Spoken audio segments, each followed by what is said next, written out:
સૂતા સૂતા છે તેમને આ બધા ખાવાના ભરભરિયા નથી જતા? આ બેઠા બેઠા શું અમને ભૂખ જ લાગી રાખે છે? શું બોલો છો તમે? શું ખોટું કહ્યું? થોડી વાર નહીં થાય ને કે ચીકુનું જ્યુસ આપો, પછી કે આનું જ્યુસ આપો, આ આપો તે આપો. આખો દિવસ નવરા છે અમે એમના માટે? જો ને આવો, તમે તમારા સસરા વિશે આવું ન બોલી શકો. બીમાર છે અને કામ નહીં બોલી છે? બીમાર છે તો મારા પર મેં કર્યા છે બીમાર? એમને થયા હશે, રામ જાણે કયા ભવના પાપ હશે તો નડ્યા હોય અત્યારે. બસ ને આવો. બીજું શું? મન ફાવે એવું શું બોલો છો તમે? માત્ર તમને જ્યુસ બનાવવાનું કીધું એમાં આટલું બધું સંભળાવો છો? અને માણસ બીમાર છે તો શું એને ભૂખ ન લાગે? બીમાર છે એટલે એમની પાછળ ને પાછળ અમારે પડ્યા રહેવાનું? અમારે બીમાર પડી જવાનું એમની પાછળ?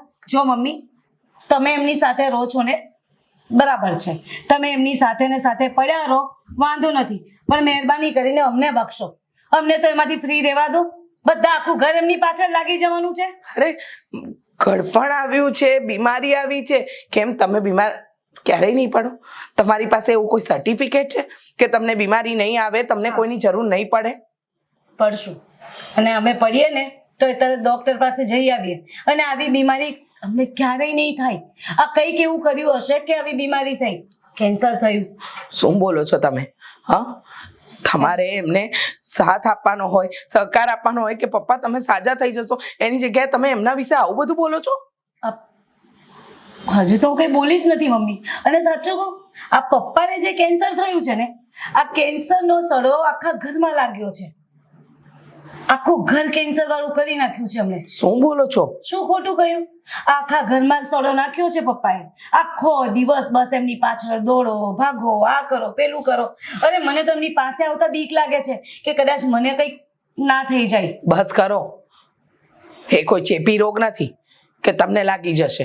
માત્ર તમને જ્યુસ બનાવવાનું જ કીધું છે, એનાથી તમે આટલા બધા ભડકી ન શકો. અને ધીમે બોલો છો, એ સાંભળી જશે તો એમને ખરાબ લાગશે. શું ખરાબ લાગશે? સાચું કહો, એમાં શું ખરાબ લાગવાનું? અને આ ચીકુના જ્યુસમાં પાછા ખાંડ નહીં નાખતા, આ નહીં કરતા, પેલું નહીં કરતા. અરે શું નાખું? ખાંડ નહીં નાખું તો ચેર નાખી દો. શું ને આવો, કામ કરવાનો કંટાળો આવતો હોય, ન કરવું હોય તો સ્પષ્ટપણે ના પાડી શકો, પણ આવી રીતે અપમાન ન કરો જેથી કરીને અમને એમ લાગે કે અમે ખરેખર અપાહિજ થઈ ગયા છીએ. અપાહિજ તો અમને કરી નાખ્યા છે તમે લોકોએ. અરે આખો દિવસ આ ઘરની પાછળ ગાંડા થઈ થઈને અમને લોકોને એવું લાગે છે કે હાથ પગ અમારા ઢીલા થઈ ગયા છે. હવે બસ મમ્મી, હવે અમારાથી પપ્પાનું નથી થતું. ચોખ્ખું ને ચટ તમને કહી દઉં છું, અને હું નહીં કરું. હવે તમારે થાય ને તો તમે કરી રાખજો. સારું, હું બનાવી લઈશ એમના માટે જ્યુસ. તમે છે ને ખોટી ઉપાધિ ન કરો, પણ આજે બોલ્યા ને એ ફરીવાર ન બોલતા. ખોટું નથી બોલી મમ્મી, હું જે કહ્યું ને એ સાચું જ હતું. તમારથી નહીં સંભળાય, તમારી પ્રોબ્લેમ છે. સાચી વાત છે, તમારા પર વીતી નથી ને એટલે ખબર પડશે નહીં. અમે એવા કોઈ કર્મો નથી કર્યા કે અમારા પર એવું વીતે.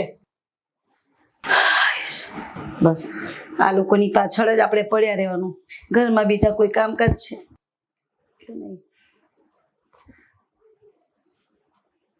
પપ્પાનો ફોન.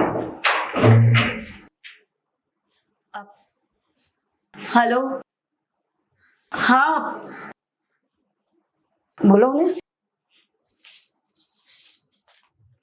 શું?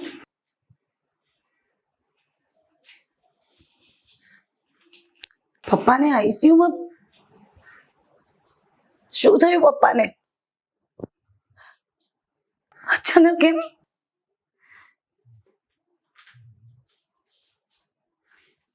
ના હોય,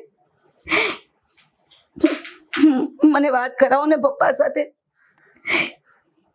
એવું તો શું થઈ ગયું પપ્પાને કે આઈસીયુમાં એડમિટ કરવા પડ્યા? સારું થઈ જશે ને પપ્પાને? સારું. ભલે.